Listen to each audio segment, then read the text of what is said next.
Naquele dia, quando Jesus foi traído, a Bíblia diz que ele tomou as suas vestes.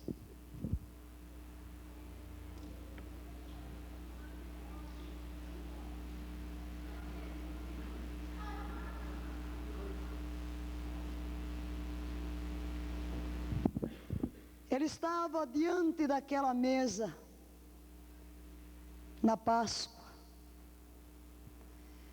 que os judeus comemoravam todos os anos, para celebrar um cordeiro que foi morto, ainda no Egito, para quebrar a maldição do Egito. E Jesus vai fazer uma transação diante do tribunal eterno, onde importa que todos compareçamos e todos sejamos julgados pelo reto juiz, o Senhor do universo. Quem pode comparecer diante deste Deus justo, deste juiz de toda a terra, e ser absolvido? Ninguém. Mas eu tenho uma dívida contra Deus. Como pagá-la? Não tenho condições. O Deus justo, o Deus santo, exige que o pecado seja punido, que a dívida seja paga. É uma questão de justiça. Mas o réu, que sou eu, não tenho condições de pagar a minha dívida. Por isso, o juiz que é justo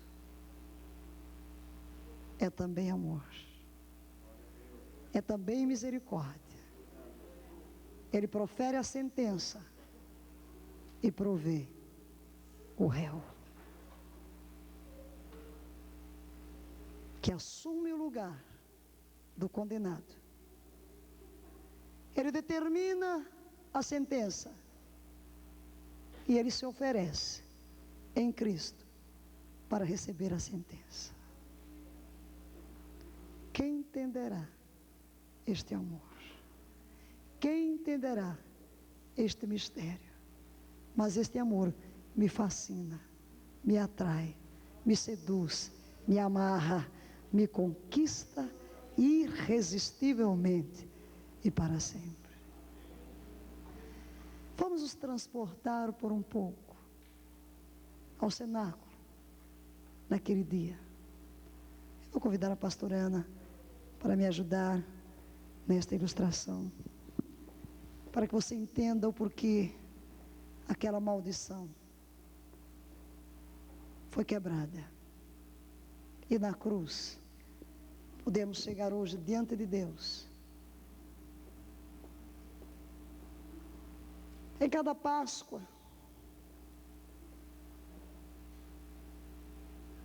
há uma bolsinha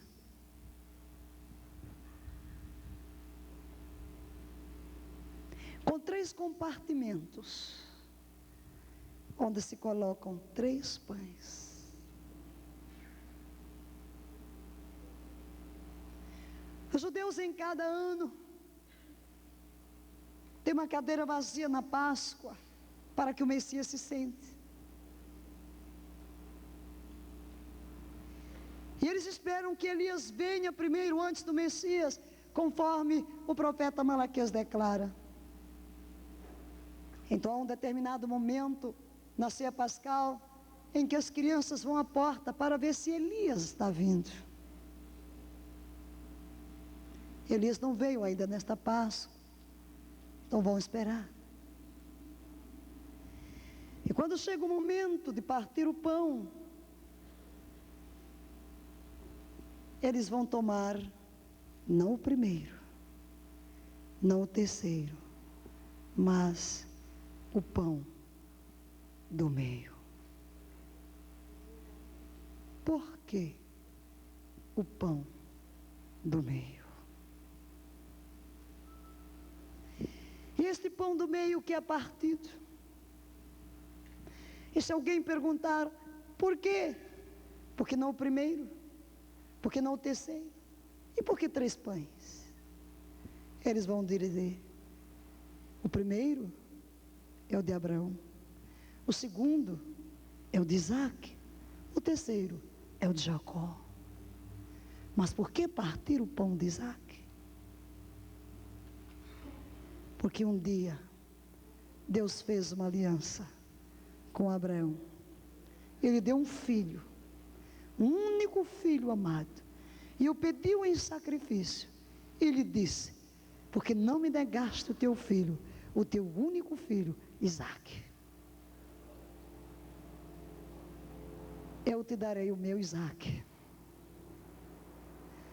E o meu Isaac, tua descendência, há de resistir a Satanás e se colocar na porta do seu reino como Senhor. É isso que está escondido atrás das tuas palavras. A tua descendência possuirá as portas do seu adversário. Paulo, no mesmo capítulo 3 de Gálatas, declara que Deus, quando falou com Abraão e referiu-se ao seu descendente, não falou de descendentes no plural, porque referia-se a um só, que era Cristo Jesus. Quando Deus diz a Abraão, dá-me teu filho, Deus tinha em vista o filho que ele havia de trazer. Mas como aliança envolve eu dar o que eu tenho e você me dar o que eu tenho, não lhe nego o que você me pede, você não me nega o que eu lhe peço. Deus colocou Abraão na posição de prova, pediu seu único filho, gerado da promessa, e Abraão passou na prova, pelo que agora Deus poderá dar também seu único filho amado, gerado da promessa, o Cordeiro de Deus que tira o pecado do mundo. Os judeus não sabem porque partem aquele pão, o pão do meio, porque nós diríamos, o primeiro pão é o do Pai, o segundo é o de Jesus, e o terceiro é o do Espírito Santo. Nós partimos o pão do meio, porque foi Jesus quem foi partido na cruz. Mas o que isso significa? Quando ele chega no cenáculo, naquele dia, ele vai fazer um memorial de aliança com os seus discípulos. E a Bíblia diz que ele tira as vestes.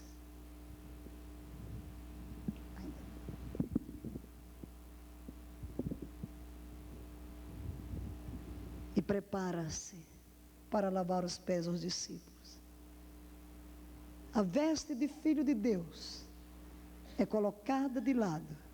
E ele assume o lugar de um servo para lavar os pés. Ele se torna servo do homem, a sua criação.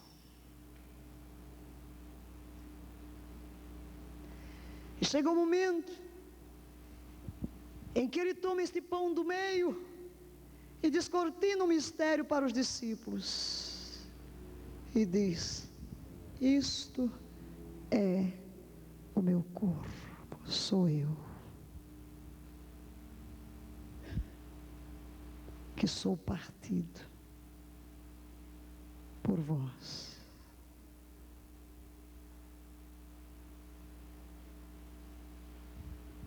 Jesus se transporta a um cenário bem distante, quando Abraão vai se encontrar com Melquisedeque, e Melquisedeque vem ao seu encontro com pão e vinho, e oferece a Abraão. Melquisedeque é um tipo do Cristo, que vem fazer uma aliança com Abraão, e onde há pão e vinho, uma aliança de sangue estará sendo estabelecida. Agora Jesus vem para estabelecer uma nova aliança.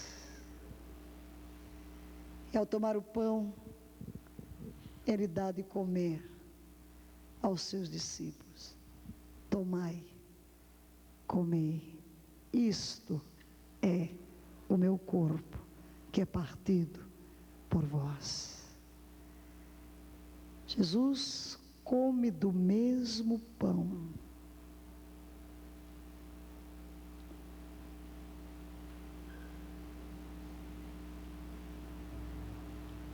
O sangue que corre nas nossas veias é fruto do que comemos. Jesus e os discípulos, representando toda a humanidade, comem do mesmo pão. Mas por causa da aliança, que significa que o que é teu se torna meu, neste momento, quando Jesus come o pão com seus discípulos,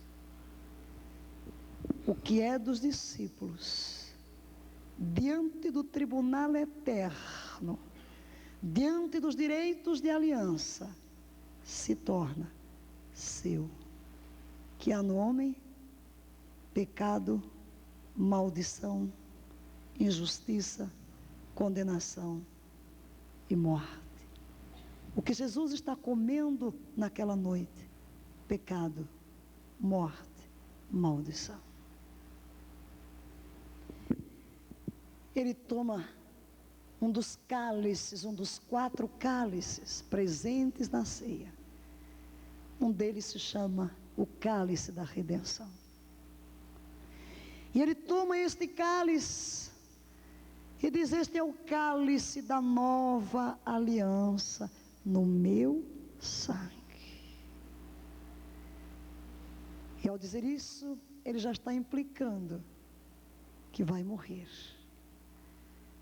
Como um dia no Éden, Deus verteu sangue de cordeiros para fazer uma aliança com o homem de que um dia o resgataria.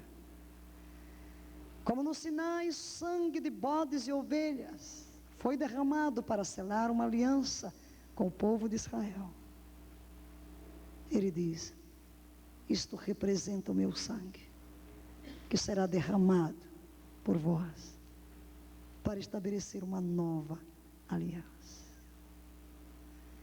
Neste momento, ele dá de beber ao homem: bebei dele todos. Mas o cálice do homem torna-se o seu cálice. E ele bebe.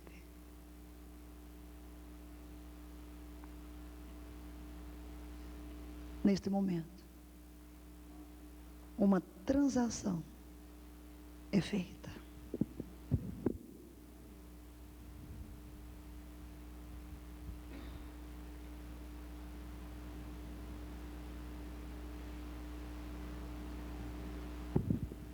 O que era do homem tornou-se de Jesus.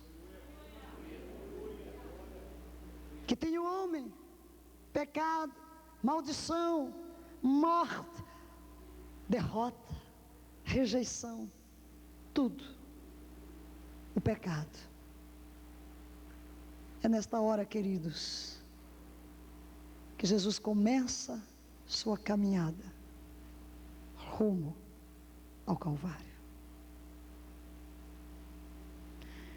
Neste momento, o pecado do homem é transferido. Assim como no templo, quando o pecado era confessado com as mãos impostas sobre as ovelhas, e a transgressão do pecador era transferido, um dos bodes levado ao deserto, porque levava o pecado, o outro imolado para verter o seu sangue. O pecado estava sobre ele. Neste momento, as dívidas do homem são transferidas para Jesus. Toda a maldição proveniente de toda a nossa rebelião, de todo o nosso pecado, por toda a história da humanidade, são transferidos para Jesus, porque Ele voluntariamente resolve fazer esta aliança desigual com o homem que nada tem para dar, senão pecado, senão maldição.